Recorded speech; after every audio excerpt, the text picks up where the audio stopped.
الشيطان الرجيم بسم الله الرحمن الرحيم Assalamualaikum warahmatullahi wabarakatuh.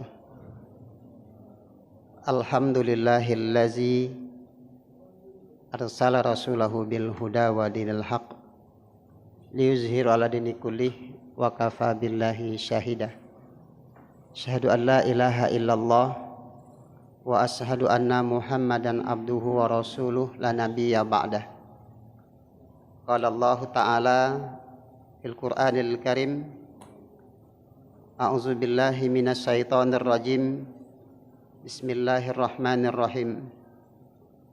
Wa kadzalika ja'alnakum ummatan wasatal takunu syuhada 'alan nas wa yakuna rasulu 'alaikum syahidah. Sadaqallahul azim. Bapak Ibu hadirin jemaah salat subuh rahimakumullah, selalu bersyukur kepada Allah Subhanahu wa taala atas nikmat yang Allah curahkan kepada kita, atas kesempatan yang selalu diberikan kepada kita agar kita menjadi orang yang selalu bisa memanfaatkan kesempatan yang Allah berikan kepada kita tersebut. Salawat dan salam tercurahkan kepada Rasulullah sallallahu alaihi wasallam. Allahumma salli ala Muhammad wa ala ali Muhammad. Bapak Ibu hadirin rahimakumullah, tema kita pagi ini adalah terkait dengan kemandirian umat. Kita perlu punya kemandirian dalam hidup ini agar kita bisa membangun izzah, membangun kemuliaan dalam hidup kita. Karena salah satu doa yang disampaikan oleh Rasulullah dalam 4 hal yang melemahkan itu adalah, salah satunya adalah wa'udzubika min ghalabati daini wa qahri rijal. Berlindung kepada Allah atas ketidakmampuan, atas sesuatu yang kita menjadi tidak berdaya dalam hidup ini di bawah kungkungan orang lain. Karena kita tidak mampu mandiri dalam hidup ini. Kita selalu di bawah bayang-bayang orang lain. Hadirin rahimakumullah. Sementara Allah Subhanahu wa taala mengingatkan tentang izzah ini. Walillah izzati walir rasuli walil mu'minin. Bahwa izzah itu adalah milik Allah, milik Rasulnya, dan milik orang-orang beriman. Bahwa izzah kemuliaan itu adalah kita yang berhak. Kita yang berhak. Tetapi terkadang kita tidak berdaya dikarenakan kita tidak bisa membangun kemandirian dalam hidup ini. Sementara Allah sudah meninggikan kita, memuliakan kita, tetapi umat ini terkadang menempatkan dirinya tidak pada kemuliaan itu. Kenapa? Tidak mampu membangun kemandirian. Tidak mampu membangun kemandirian itu.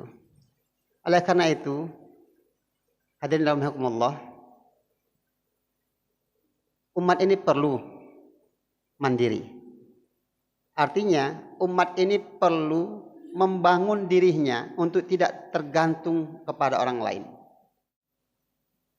Sumber-sumber daya yang ada di seputar kita, kita bisa manfaatkan. Apa yang ada dengan kita, kita maksimalkan dan kita optimalkan. Maka insya Allah, ketika kita tidak mandiri, maka kita tidak bisa mewujudkan fungsi senyatanya kita. Sebagaimana Allah katakan dalam Al-Quran yang kami bacakan tadi, surat Al-Baqarah 143 itu. Menjadi syuhada 'alan nas, menjadi saksi bagi manusia, kata Allah. Saksi manusia keseluruhan.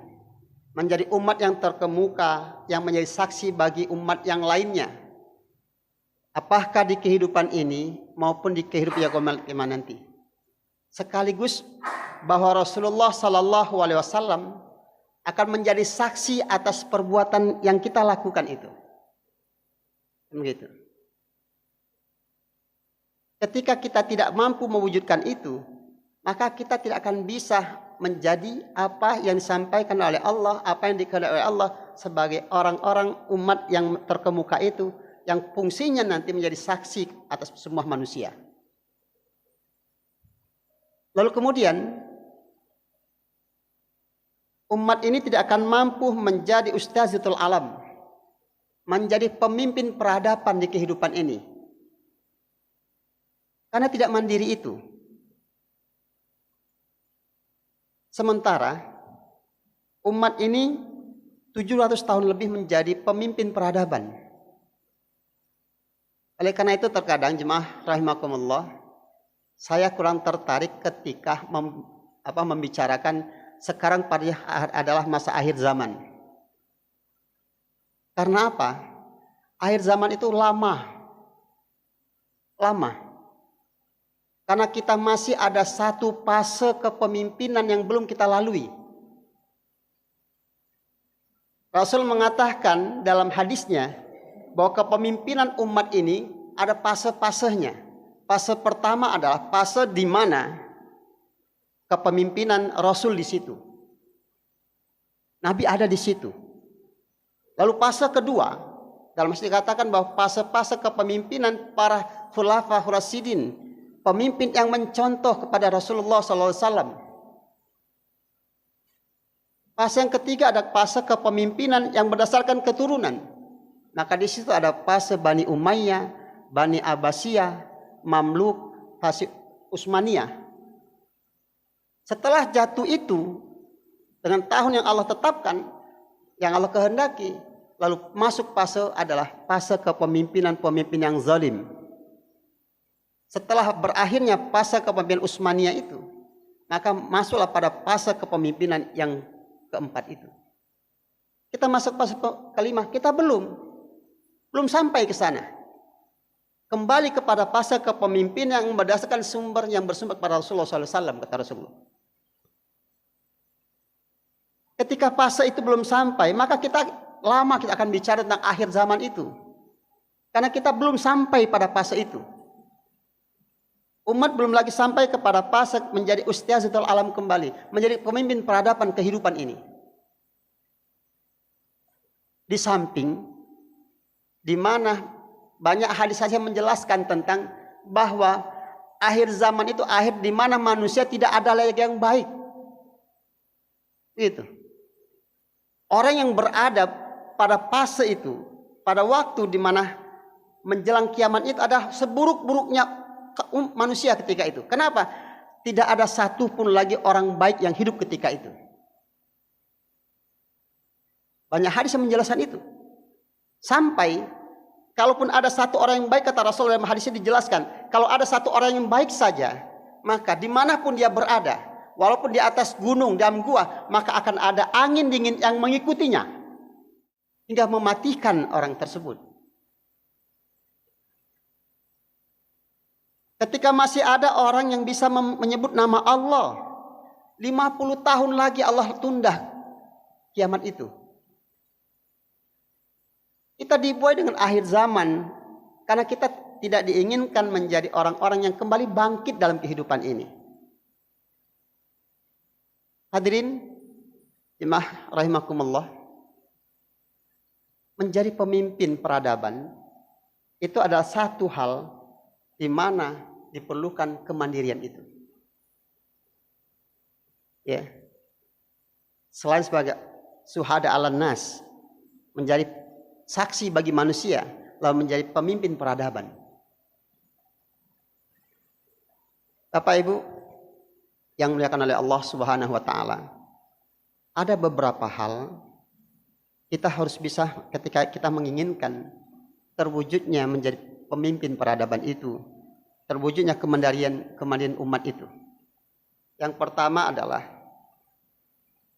membuat perencanaan yang matang dalam kehidupan ini pada umat ini. sebagaimana Allah telah menggambarkan bagaimana perencanaan Yusuf alaihissalam selama 15 tahun dia merencanakan itu, ketika menjelang terjadinya paceklik yang panjang. Bermula dari mimpi, lalu ditafsirkan mimpi itu, lalu kemudian membuatlah perencanaan hingga terlewatkan, terselamatkannya paceklik itu bagi masyarakat Mesir ketika itu. Butuh perencanaan yang jelas. Ya. Lalu kedua adalah di mana termanfaatkannya semua sumber daya optimal. Tidak ada yang terabaikan. Sebagai satu contoh saja, yang kecil-kecil saja, bagaimana Rasulullah memperhatikan agar jangan sampai ada yang terabaikan, terbuang dengan percuma. Dari sisi makan saja. Dari sisi makan saja. Bagaimana itu? Rasulullah memerintahkan agar tidak ada makanan yang terbuang dengan sia-sia. Sampai ketika ada nasi yang sedikit itu dikumpulkan, hendaknya dimakan kembali, kata Rasulullah. Dimakan. Jangan sampai terbuang begitu saja. Ya.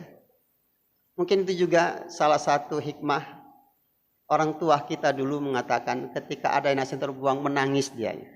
Begitu orang tua kita menyampaikan begitu kan. Jangan nak, jangan sampai sia-sia makan tuh anunya berlebih, betul buang-buang, nangis nasi itu dimakan aninya. Kenapa? Salah satunya harus mengatakan kita tidak tahu dari nasi yang mana keberkahan itu Allah berikan. Tapi kadang-kadang kalau kita nengok wong yang makan jilat tangannya rasa jijik. Tapi itu bahagian yang diajarkan oleh Rasulullah. Jangan sampai ada yang terbuang begitu saja.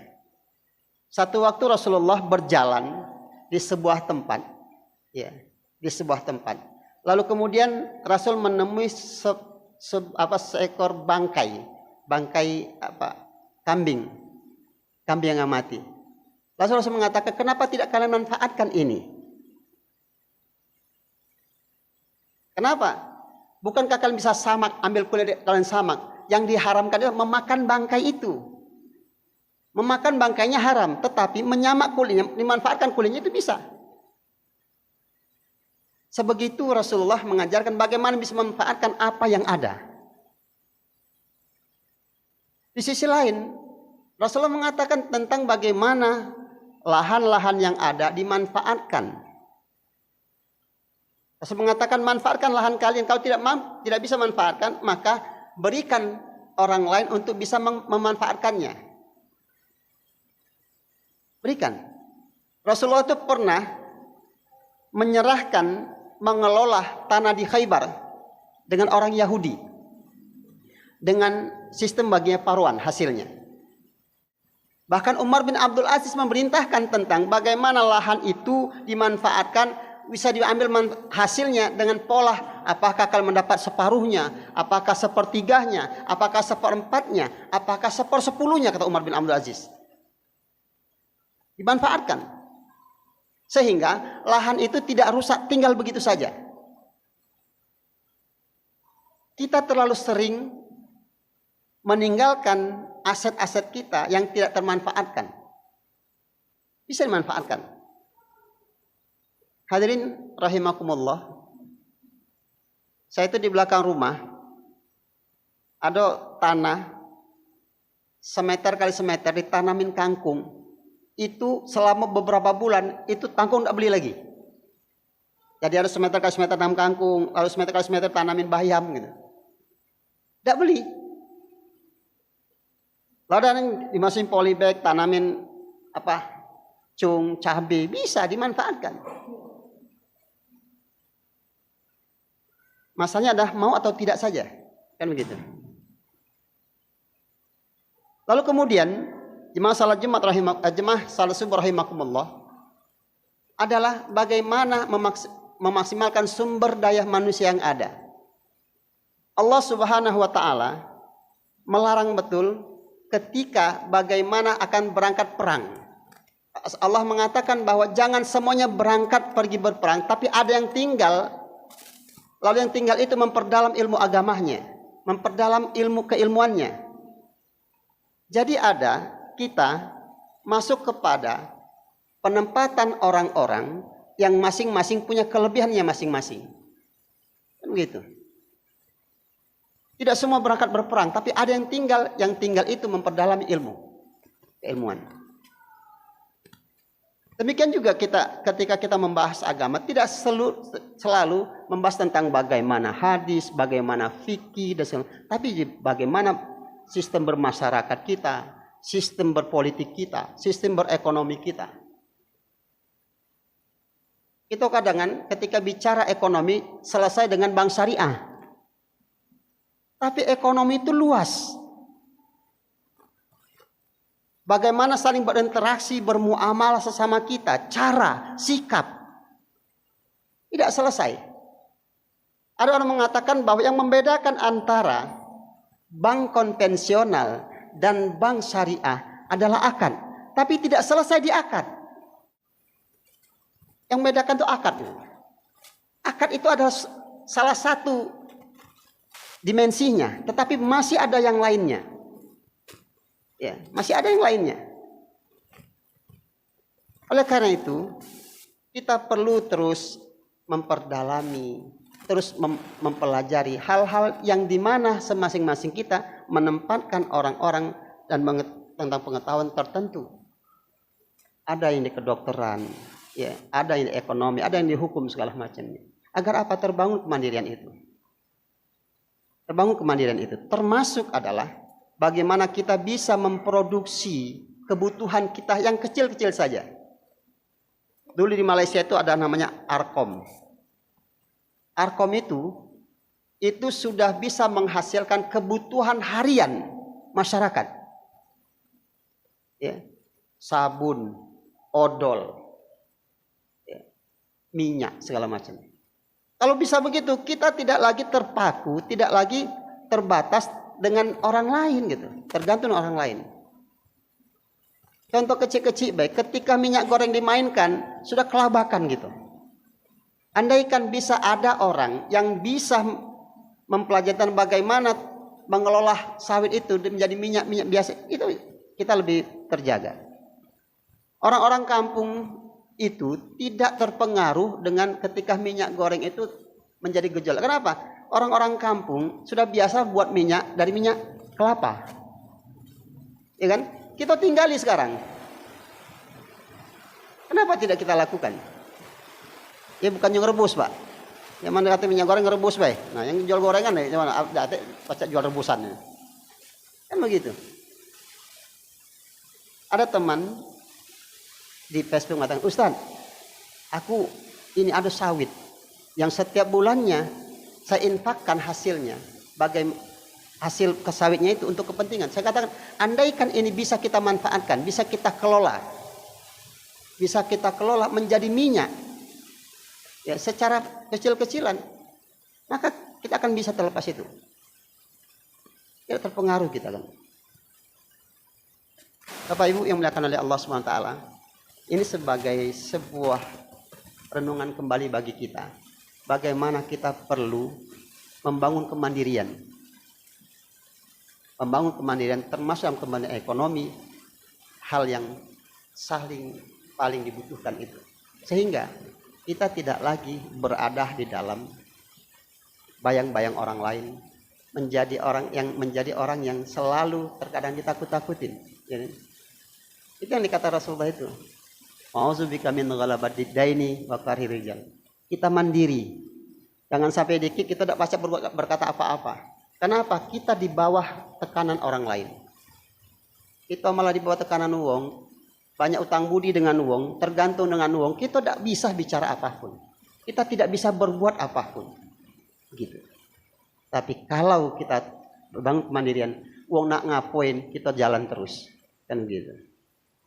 Pak Ibu yang dimuliakan Allah, ini sebagai sebuah renungan pada pagi ini, mudah-mudahan manfaatnya membangun kesadaran kita kembali, ya, untuk membangun umat ini agar umat ini kembali berjaya.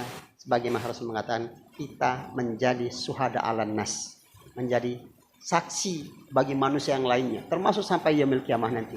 Dan Rasul akan menjadi saksi atas perbuatan yang kita lakukan dalam kehidupan ini. Billahi taufiq wal hidayah. Assalamualaikum warahmatullahi wabarakatuh.